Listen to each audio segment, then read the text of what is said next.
Niners traveling across country. Michael Crabtree, legal issues during the middle of the week. Starting in this game, though, Kaepernick on the biggest stage. He's going to see Matt Ryan playing in the biggest game in his life. Biggest Falcons home game in franchise history.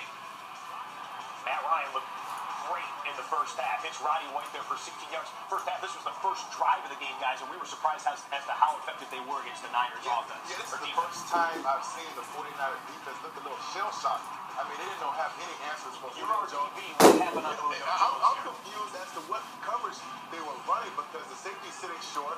The corner comes off. It's like, okay, you got to know I don't have him. But then when the ball goes over your head, it's like, all right, who did have him? Who was supposed to? But it looked like a busted coverage to me. Or the safety was being a little bit too aggressive. Wouldn't be the first time Julio Jones left them looking for answers. 46 yards on that touchdown at 7-0. Colin Kaepernick gets the football back, comes downfield, and Thomas Daku. This was just like last week's game. They came out and played great football on both sides of the football in the first 30 minutes. Okay, so Falcons defense sets them up in good field position, and Julio Jones again just taking it away from Niners, looking like he was a pro playing against college kids. Yeah, he took over this game. I mean, great throw, but an unbelievable catch. And listen, the 49ers secondary, they're one of the best secondaries in the entire league. So to see them get dismantled by this guy was impressive. It was 10-0 after a field goal on that drive.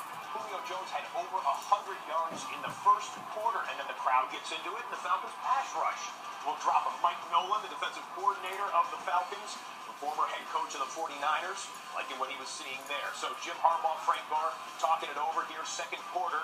Falcons with it after they change sides. Can I just get in on this? Do you see under the protection? I was just going to tell you that, This is an unbelievable blow. Tom, I don't want to overshadow this catch either because it's unbelievable. But man, Tommy, tell me about the control here. It's just unbelievable. The fact that he's so big and so strong and so poised and so athletic that he can not only go up and catch that football, but tap his toes. Actually, got to the ground 3 times.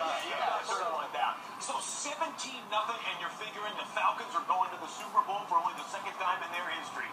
A lot of football still to be played, though. And how about a key answering drive that they had to have here? This was huge, and this goes back to Harbaugh and his coaching decision. The fact that they did not panic, a lot of teams down by this many points want to just put the ball in the air. They had a heavy dose of Frank Gore. They try to control the clock, settle down that defense, let that defense rest, but also settle down that offense and say, we're going to do what we do best, and that's run the football. And the read option puts Michael James into the end zone for a 15-yard touchdown, so it was a 10-point game. Niners defense comes back out, forces a punt. Dante Whitner threatening, Jacquizz Rodgers right there for the incomplete pass. So the ensuing Niner drive, Kaepernick, Vernon Davis. They knocked all the tight windows. I tell you, Yeah. his arm strength is It's what we saw last week from Russell Wilson as well. Functioning inside the pocket. Here he breaks contain and actually makes plays with his legs. It was the only run of his day. That longest one, sure. Yeah. He functions so well inside that pocket.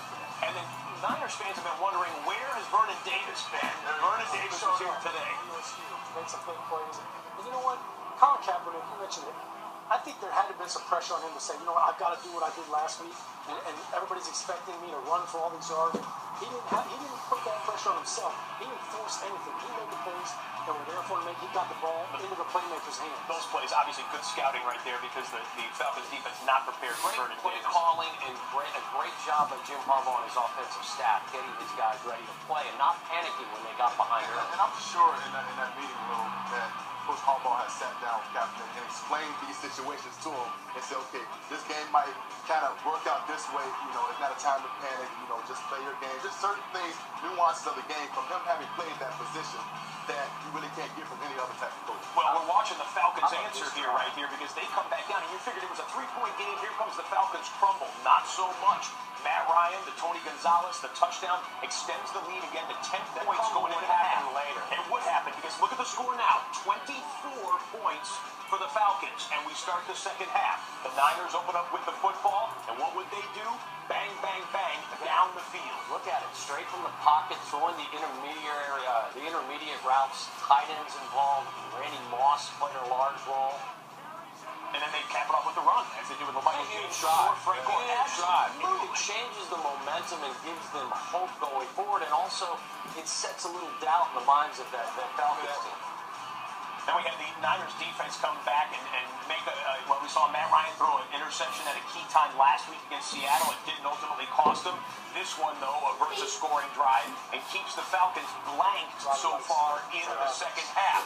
Kaepernick comes back right around midfield. Finds Vernon deep. You know what? Might want to cover ball when he needs it, and then the touch when he needs it. Because he saw the matchup in having Vernon Davis matched up with the linebacker that cannot cover. Great read by Kaepernick going to the right receiver on that play. Even still, they come in, and then you see that Asante Samuel, former Philadelphia Eagle, little chatter with David Akers, former Philadelphia Eagle. A lot of green there. And he stoinks it off the left upright. I've seen this a lot this year. I thought it was questionable that Jim decided to stick with him going into the postseason. Took a look at Billy Cundiff, the former Ravens kicker, but they stick with Akers here, and they're going to go to the Super Bowl with Akers. That's something we'll be talking about for the next 2 weeks. Michael Turner getting a little medical attention on the sideline. Falcons get the football back, though, still with the lead. They're up by 3, and then Jason Snelling converts on a second and short for I a don't think first this down. hurts them dramatically not having Michael Turner with Jaquez Rogers and with Snelling in there. Two very capable backs. That hurts. That does. A silly turnover. Yeah. And it always comes down to a couple mistakes that usually determine the outcome of the game. This drive right here, the one before the interception, I tell you, taking points off of the board, not allowing your offense to stay on the field, giving the ball back to this guy. So It's very unnatural. I know you're going to work that in there. Okay, 3rd and 7, incomplete pass, guys. What do we think of the personal foul? Hogwash. Now, It's part of the rules. It is part of the rules, especially when you get part of the face mask as well. You got the helmet, which is all you need for the penalty. It wasn't a ball. That was a glance. Yeah, he wasn't exactly going to hurt Kaepernick, but it was a 15-yard You penalty. don't want to affect the outcome of the game. Let them play. Same drive, we flip the field to start the 4th quarter. The Niners down by 3. Michael Crabtree with a catch to put him into the red zone. On 2nd and goal, Colin Kaepernick looking left side. Crabtree. But we thought this might have been the play of the game here. DB comes in and strips it. You know, at this point, as a receiver, you want to just get down, but it's great for the defenders to attack the football. Great play by Dante Robinson. Yanking that ball out, I tell you what, defending every blade of grass. All right, so Dante Robinson strips it. Crabtree is still under his fake grass. This drive was right here, Scott. Okay, so, you know, the Falcons need breathing room at first, but on 3rd and 6, they get enough to get the punt away, but they don't get a first down. Sets up good field position for the Niners. They come back down the field. 3rd and short, they hand up. They went with that jumbo formation a couple of times and pounded it on 3rd and short. Then they go back out to Crabtree. He's inside of the 10-yard line here. 1st and goal, San Francisco. I just like the way they It just reeks of efficiency. and how they massage the defense, if you know what I mean. They spread you out the middle. They spread you out. They hit you straight up the middle. You know, they spread you out. They do so many ways to attack you. And that's really makes the defense. Okay, Matt Ryan takes a shot. Had Julio Jones between 2 defenders there. Ball hung up a little bit, though, and was it Goldson made it, or That's actually the Brown play makes that the play on it. Julio usually makes, goes up and catches that That's ball at the highest around it, That's yeah. a better play by Terrell Brown. Ball out. 3rd and 4, they come back to Jones to move the sticks. Okay, clock is running. Matt Ryan's had 7 game-winning drives so far this season. And this was one of the plays of the game and maybe the most controversial call of the playoffs. Harry Douglas ruling on the field of catch, and the replay, fellas? You know what? It looks like the ball moves a bit, but they said his hand did not come off the football, so he's still secure. Honestly, That's a close who call. lost the challenge on you that can one? tell. Yeah, I think we got that right there. The drive continues. The drama builds. We're at the 2-minute warning. They got to get a touchdown to win the game or take the lead. They throw underneath. Jason Snelling fighting for yards. Now it's 3rd down. And the San Francisco Pro Bowl linebackers come to play when they need them most right here. Very good point. So, okay, 3rd down. They take a timeout. They come back out. 3rd and 4. Matt Ryan rolls right, throws right, ball batted away. 4th down, and the season could come down to this. Well, he looks like he's hurting right there from that big hit. You can tell.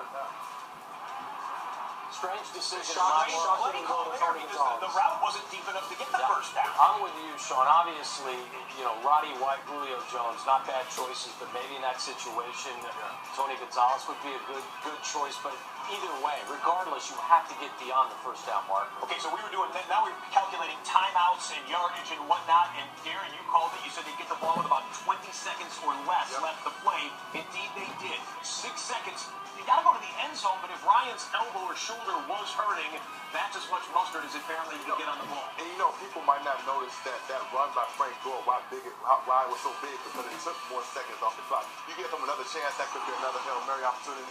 You don't know what can happen, but those seconds are so precious, especially in a situation where you're trying to seal the deal and close the game out, especially against Matt Ryan.